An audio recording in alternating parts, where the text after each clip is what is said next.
What's up, my YouTube family? Back at you with another video. Doing some commentary this time, man. This time I'm actually gonna talk through the entire video. I wanted to kind of walk you guys through what exactly I was doing, and the reason I decided to train arms this way. So as you can see right now, I started off on this cable machine, and I started off with bicep curls.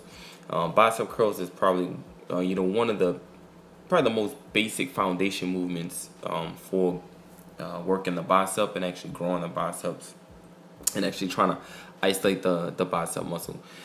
I went immediately into the next movement, which was a tricep pull down, which you're gonna see next after this. That I did the second set of bicep curls. The tricep pull down, you bring the bar to the top of the cable attachment to the top of the rod, and you actually pull down. I use a straight bar on this, but you can actually do this, with the easy curl bar. You can do it also with the rope, which you will see later in the video. But here on this arm day, I superset everything. Supersets are great if you have limited time because you can hit multiple muscles within the same set and get in really quick, really fast, and get out really quick and really fast. And also the benefit is that it keeps your heart rate up. So it's really great cardio. You'll find yourself sweating a lot. You'll find yourself really even becoming more fatigued. But I guarantee you, it's one of the best ways to work out. I wouldn't recommend it for each time you exercise, but it is a great thing to incorporate. Definitely doing supersets is a must. This next clip right here, so I'm doing the first exercise you saw, which you'll see it again, was hammer curls using again the cable station, but using a rope attachment this time.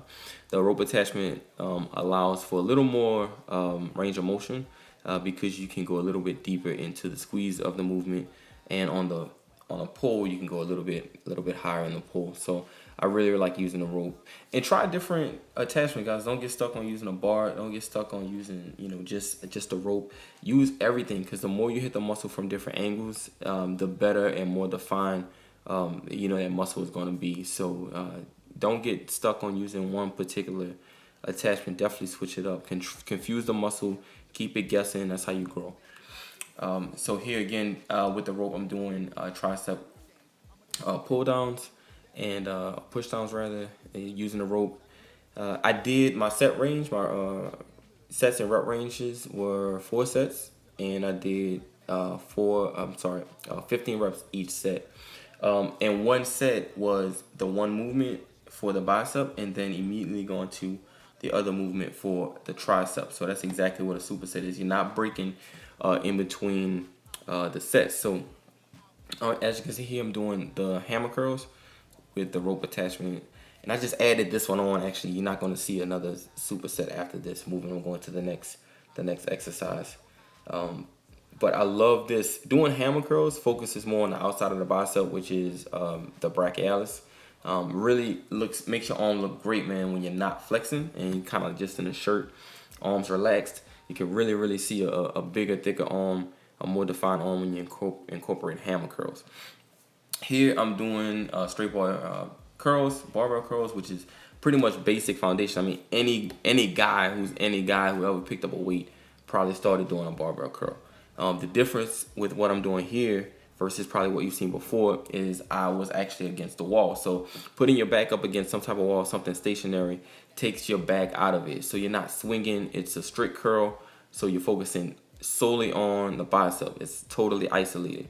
I don't know if you ever been in the gym, you see people like rocking and swaying and going real heavy, and they're pulling a weight, but their back is helping them lift it. So it's not just the bicep. So a lot of times, man, guys will confuse you or make you think they're stronger than they actually are, because they're actually incorporating a back muscle to assist in lift when doing a barbell curl. So keeping your back against the wall or a column like I'm using here keeps the movement very strict.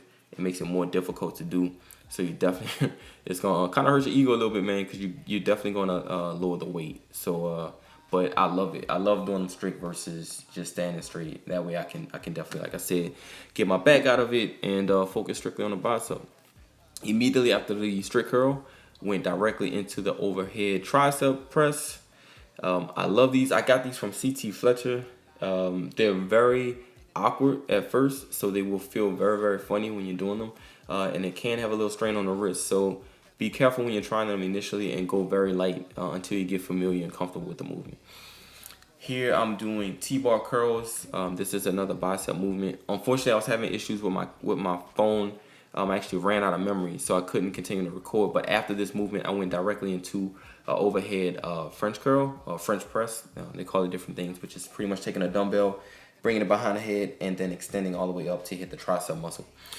So I do apologize for the camera. The way it looks is a little different. It's a little pixelated. My apologies. I had to switch to my friend's phone, which is not iPhone, man. She not team iPhone. So when she sent the video to me, it came through kind of whack. So my apologies about that.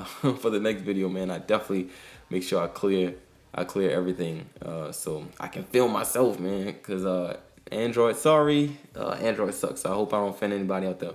Team iPhone. But anyway, here I went to hammer curls again, but this time I was doing hammer curls with the straight bar, like I was doing the strict bar curls with using the same bar. So immediately after the hammer curls, I went into a tricep kickback, which is a dumbbell.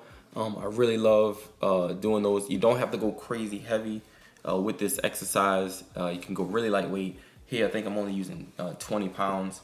And then I switched to, when I went to do them again, I did a 25 pound. I didn't go higher than that. I stayed right at 25 because you really don't need to go heavy. The key to this exercise is squeezing the tricep, making sure that you get that full range of motion, and then you're really kicking out the weight, and make sure you're actually flexing the tricep, because you want to feel the movement from when you squeeze coming up, and then when you squeeze going all the way back, that you get that full extension, and that's how you really target the muscle. So here I did a few more sets of hammer curls, so you're going to see a few different angles of me hitting the same movement. I really love doing the hammer curls because, like I said, that most people stay away from this movement. Most people don't focus on doing hammer curls. They'll basically do, this just a normal bicep curl. But I found that I've gotten more development in my muscle, my bicep, by incorporating hammer curls and by doing them with different attachments, different angles, even on a preacher curl. So you can get to a preacher curl station either using the easy curl. Not using the easy curl bar, but using a dumbbell and actually doing a single arm curl. Instead of supinating your wrist, you actually turn it to almost where the dumbbell is like a T in your hand, and you're actually contracting the muscle and doing the same movement, hitting the outer part of that bicep, hitting that brachialis. I guarantee you guys, you do that for about a month straight, you're going to see more definition in your bicep, in your arm overall, and you'll love it. So again, sorry about the footage. Stay tuned for the next video. I think I'm going to do a full shoulder routine. So till next time.